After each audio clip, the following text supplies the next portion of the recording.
student is sitting on the swing and you are pushing the swing. So it is swinging. Imagine that one of your friends sitting on the swing and you are behind the swing and you're pushing the swing. The swing is, moving.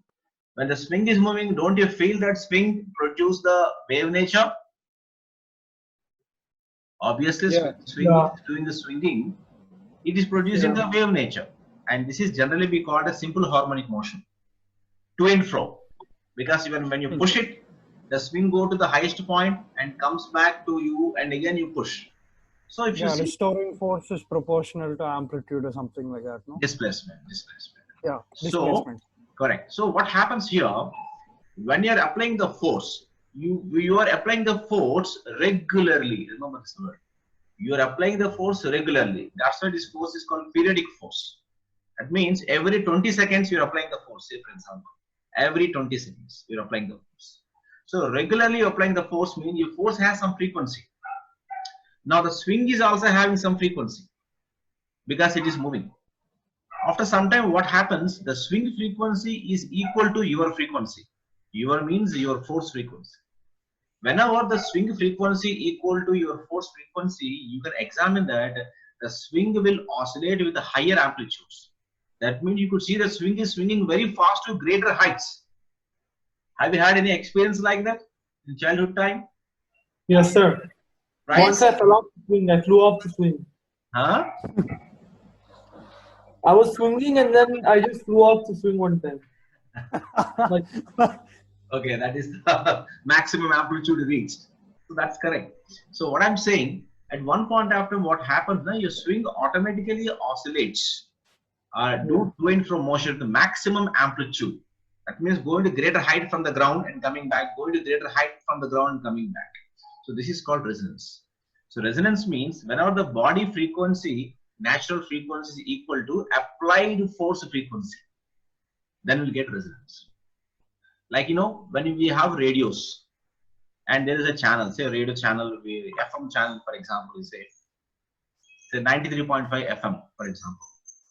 When you want to tune to 93.5 FM frequency, you're tuning using mobile phone. Tuning means actually what you're doing, in your mobile phone, there will be electric circuit. And that circuit has a frequency of 93.5. Same time, in the air also, the frequency waves, which are having 93.5 hertz, megahertz frequency, that is also moving around you. So those waves frequency is matching with your mobile phone frequency. Hence, those waves are trapped by your mobile phone. Then you can hear the audio and video. And this is also called resonance. Sometimes 93.5, say if you move to 93.6, 93.7, 93.8, can you hear the clear audio or clear audio? So I can't hear your audio. Your audio is breaking in between. Like I can hear some words and then it breaks. What about other people? And I think it's your connection. Yeah. I can hear it fine. The audio from me is clear also. Ananya, can you check your speaker once? Maybe some problem with the speaker. I think it's the internet. Other students can hear. It's probably the internet. Yeah. See, I'm saying that 93.5 FM you tune to your mobile phone and you move the pointer in the mobile phone to 93.6, 7, 8, 9. Are you able to hear the audio clearly? No, sir. No? Have you tested ever you tested? The static starts taking over. Have you tested in that way? Never? Yeah, I did, sir. Yeah. Yes. So you could FM made won't come on 93.6. Yeah. So whenever you want to tune, when you set the 93.5 megahertz frequency, then only the audio is very clear. It's crystal digital sound you'll get. But when you move away from the 93.5, gradually the sound clarity decreases. And why? The question is why at the 93.5 only get the clear audio? The answer is resonance. Why? Because your mobile phone frequency 93.5 is equal to the audio signal frequency 93.5. When are the two frequencies transmitting at? Huh? Whatever the radio station is transmitting at is equal. Exactly. So when the two frequencies are equal, the amplitude becomes maximum. That means audio signals get maximum clarity, and that's how you get the good clarity in the FM channels. Same thing here also happening in the greenhouse gas effect. You see the diagram on the board. There is a earth. On the earth, I have showed some greenhouse gases: carbon dioxide, carbon monoxide, N2O, methane, etc. Okay. Now see here what happening. Now another 5 minutes. Listen to me carefully. When the sun radiations are falling into the earth atmosphere, sun radiations basically they have 3 types of radiations: UV, IR, and visible. Now here our interest is on IR waves. So IR radiations have some frequency, right? Obviously they have frequency. Say the frequency is F1. Now these IR radiations are absorbed by the molecules, greenhouse gas molecules. And when they absorb the greenhouse gas molecule, what happens? The molecule starts vibrating. All the molecules. Frequency is F1. Yeah, the molecule vibrate. Okay, that is okay, vibration. But whenever the molecule vibration frequency F2 is equal to IR radiation frequency F1, then the frequency F1 equal to F2, the frequencies are equal. According to resonance, the amplitude will be maximum, right? That means the particles vibrate vigorously, very, very rapidly they vibrate. Whenever they vibrate very rapidly, just recall the thermal physics chapter. They create heat. Yeah, whenever the particles vibrate faster, they increase the temperature, right?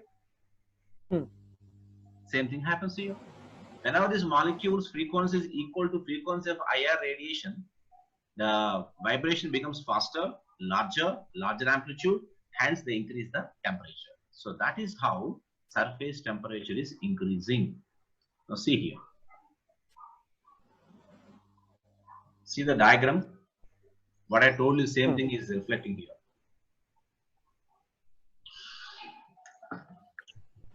Right? Gas molecules such as carbon dioxide, methane absorbs IR waves and vibrate frequency equal to frequency of IR. Then the resonance occurs and molecules vibrate with a larger amplitude, hence increase the surface temperature. So this is called physics behind greenhouse gas effect, or the resonance of greenhouse gas effect. 2 marks question it is.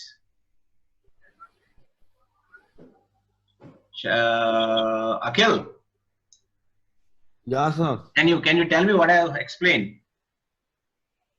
The greenhouse gas effect, sir. So basically, if the IR frequency is the same, then what happens is basically the amplitude is maximum. When the amplitude is maximum, the amplitude won't be maximum, Akhil. First of all, you have IR waves, they have frequency. Then what happens to them? Yeah. So basically, the resonance of if the resonance of like the IR product is equal, then the amplitude will be maximum.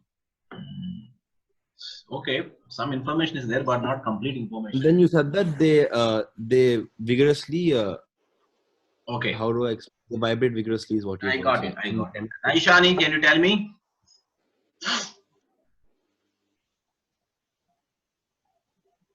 Naishani? So who is Naishani? It's just Sorry, Naisha. Yes. She's there? Yeah, sir, I'm here, but my Yeah, what you understood? my Yes. my thing keeps on switching around. Okay. Sudiksha? So isn't it already written over there? Yeah, it is over there, but I would like to know what you understood. I think Sudiksha is present today, right? Now, Sudiksha, can you?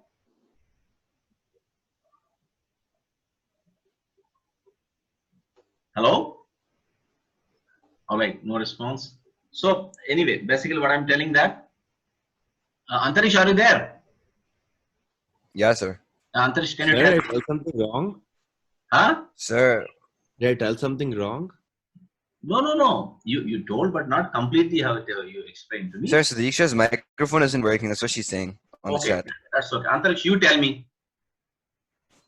Yes, sir, when the wave frequency is equal to the IR frequency, Okay. yeah, resonance occurs. Hmm. And then since the resonance occurs, the molecules start vibrating with large amplitudes. Correct. Yeah, and this increased to, since the particles move at a higher rate now, and the surface area, the surface temperature increase. Perfect. So you have got the idea, right? Understood. Yeah. And the good news is that chapter is over. Yay. Already. Hey, Yeah. Habibi. Yes, energy production is done. Yeah. All right, now all of you get ready with your notebook and pen. There are some problem solving. Okay. Sir, so the entire SL for this year is done, right? Yes. SL to everything is. I think one chapter is left for the second year. So even HL is done, sir. HL, how can it be done, man? HL, we have many topics to. I mean, not many, Oh, but you mean for next year, sir? next year. Yes, the grade level No, is sir, over. this year, for this year. This I year is thought- over. By today, you Yeah. can clap. You can clap for grade level.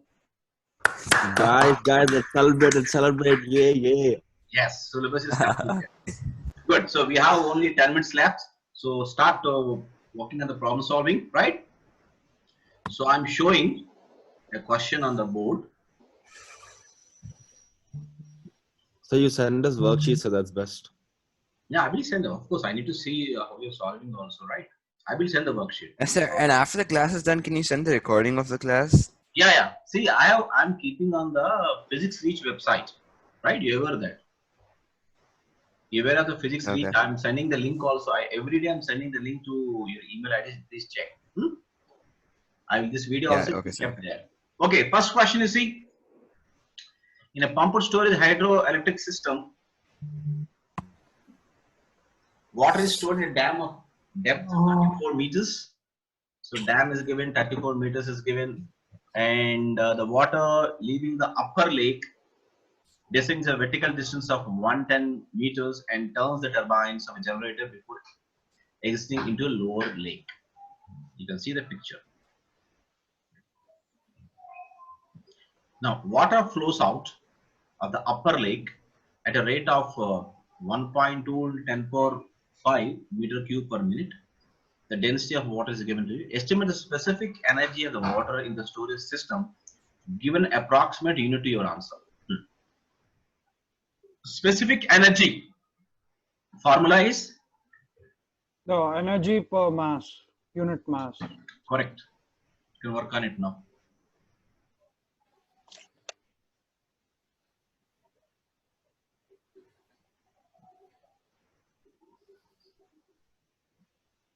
Some information I given there already. Water flow rate. It is showing that meter cube per minute. Meter cube means volume. Per minute means time. So it is volume by time. And density is rho symbol. So you can work on it.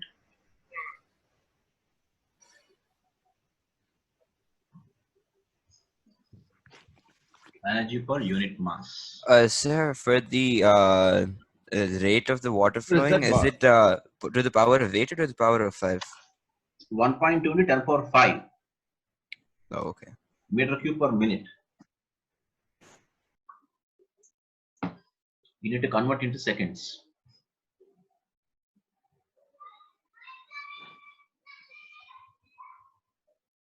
You see, this is how the formula looks like. Yeah, so I got some 2.8 times 10 to the power. Wait, 1 second. Okay. 10 to the power 9. I've used the same formula the way I showed on the board. See, mgh per minute. Yeah. mgh per mass, energy per unit mass. So GH, specific energy equal to G into H. And height, I have taken the average. Remember this. Whenever this type of problems are given in the upper dam, lower dam, you need to take the average height. So I took combined height, sir. No, average height you take because water is circulating. Water is circulating from lower to upper to lower. I got 1.4 into 10 to the power of 3. Check once, I got Oh, one. yeah, that's right. That's pretty close. I think I screwed up.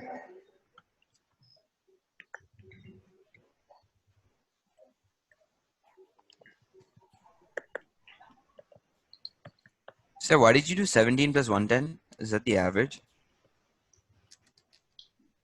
Yeah.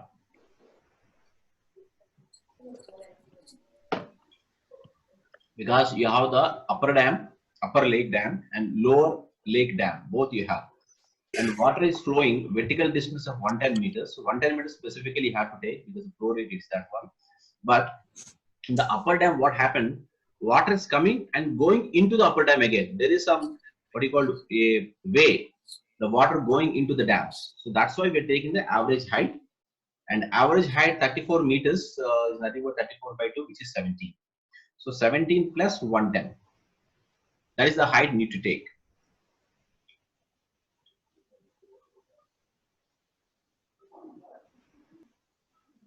Did you understand this? So why do we take the average height? I'm saying that from the upper dam, you see, observe the upper dam, upper lake. You read the description also carefully. Water is stored in a dam of depth 34 meters. Okay, dam depth is 34. Water leaving the upper lake descends a vertical distance of 110 meters and turns the turbine of a generator before exiting into the lower lake.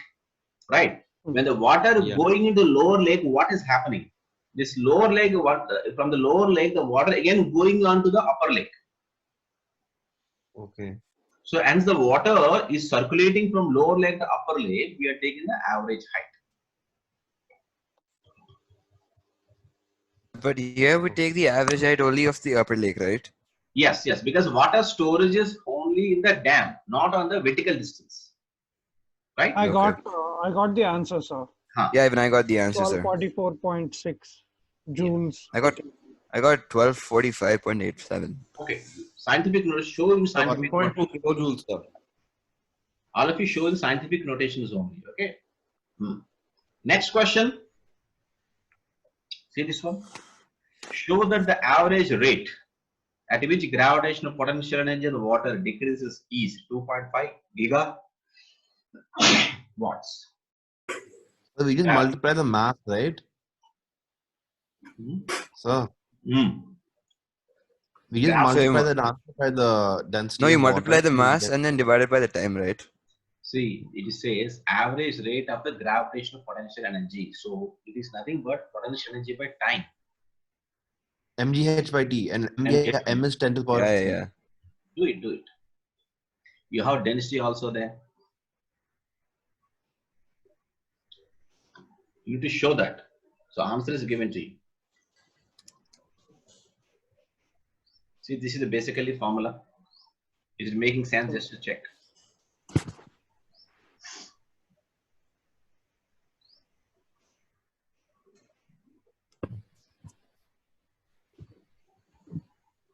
So what I said, the potential energy by time, power is taken as energy by time, and energy is rewritten as specific energy formula, because specific energy is energy by mass. So energy is called specific energy into mass by time, right? Now check this. So what is the order of magnitude for gigawatts? 10 power 9. 10 to the power 5. 10 power 6. Now, 6 is mega. 6 is mega. Giga is 9. So giga is 9. Giga is 9.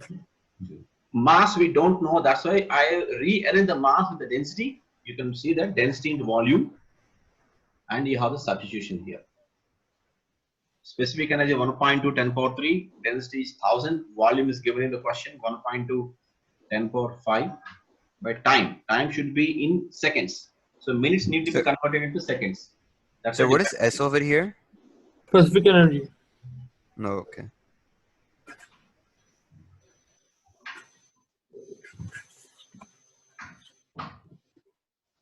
Srideja, are you understanding the problem? Yeah, sir. Good.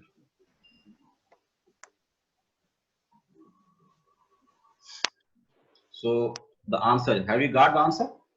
Approximately? Answer. So I got 2.4 times 10 to the power 10. Yeah, I got that as well. 2.4 into 10 power 9, right? I got 10 to the power 10, sir. See, any count your zeros again. Yeah, Sanjay, I think I missed. Sanjay, what is the answer you have got? The same thing, 2.4 and 10 to the power 9.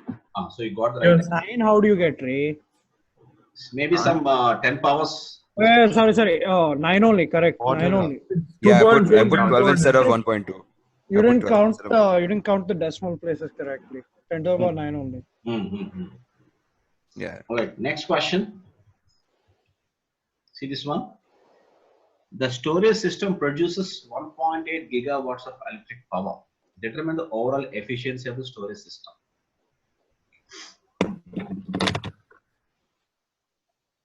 So 75%, sir. Let me check. 72%. 72. Sorry. 1.8 by 2.5 into 100. Yeah, 72%. Yeah. So you give one question like this in the exam, sir. It will be nice. Yeah, these type of questions in energy production you can solve it, but little bit mathematical, brain have to be applied, not only physics. So see, you see multiplication, divisions, most of the things are like this only. Last question. After the upper lake is emptied, it must be refilled with water from the lower lake, and this requires energy. Suggest how the operations of the sewer system can still make a profit. Yeah, what does that mean? That means without the energy loss, you to show that how could we overcome the energy loss. See, upper lake is getting empty, right? Refill with water from the lower lake. So lower lake, what? Just in the beginning of the problem, I told you, lower lake you have the water. Now this water should not go wasted. If it go back to the upper lake, then from the upper lake, from the dam, water can fall on the turbines. So that, isn't it? You can reduce the loss of energy. So when demand is high, water will be in a lower reservoir. When demand is high, water can be pumped back, and the electricity produced can be used to pump back the water.